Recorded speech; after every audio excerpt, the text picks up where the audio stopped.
Anybody who says that artists are narcissistic and selfish is correct. But of course I'm not like that.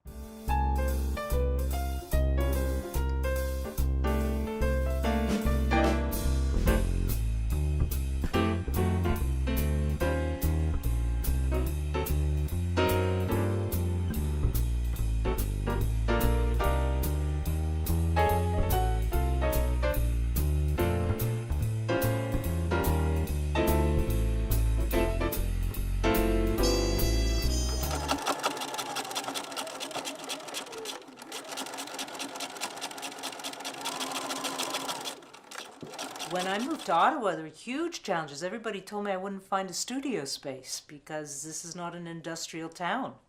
And places I've lived before to work, I lived in or worked in old industrial spaces that were no longer being used. And this town does not have such things.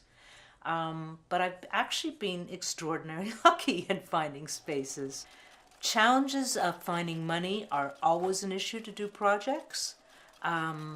I have learnt over the years how to write grants, both at the city level, the Ontario, the provincial level, as well as the federal level. So I've received funds from all of those.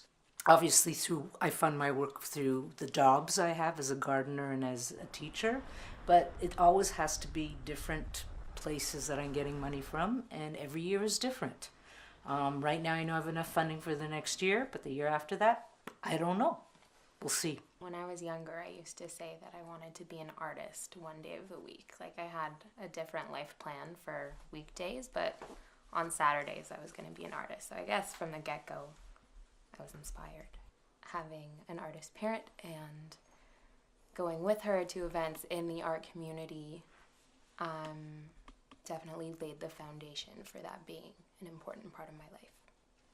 One of the biggest challenges and one of the biggest fears I had was when I had children. Was I going to have enough time to do anything of my own? And I think because I was so worried about it, I was so stubborn about trying to carve time out to do that too. And I found I worked differently. I didn't have a lot of time to think about things. I had to do. And I think a lot of it is about being pretty driven or stubborn to just keep going. I had a friend who gave me a beautiful Jawbreaker candy as a gift. And it was this beautiful color, and I put it in my office because I found it was a gorgeous object, perfectly round, beautiful color. And over the next few months, I noticed it was starting to change color. It was starting to go white from being this beautiful orange. And I couldn't figure out why it was changing. Was it the humidity in the air, or was it the light that was affecting the object? And then one day I walked by my office where this gorgeous object was slowly changing. And there was my wonderful daughter holding the ball in her hand and licking it.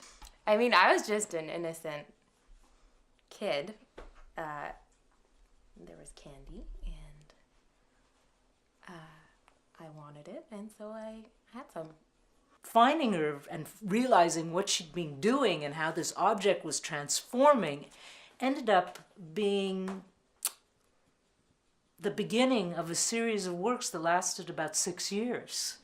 And she still tells me to this day that if I sell any of them, that she should be getting a percentage of the selling price, since she was the main reason for this work ever coming into being.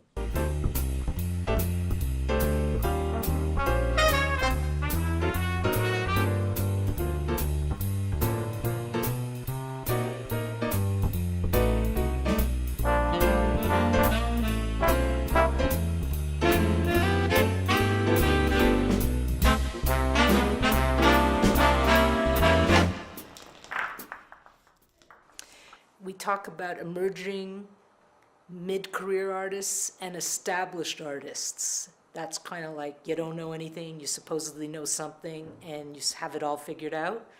My desire would be to continue being an emerging artist in my 80s. I don't want to have it all figured out. Then, if you're doing that, you're repeating yourself. And that's not what I want to do. I want to still be asking questions and trying to find the answers and making a lot of mistakes along the way.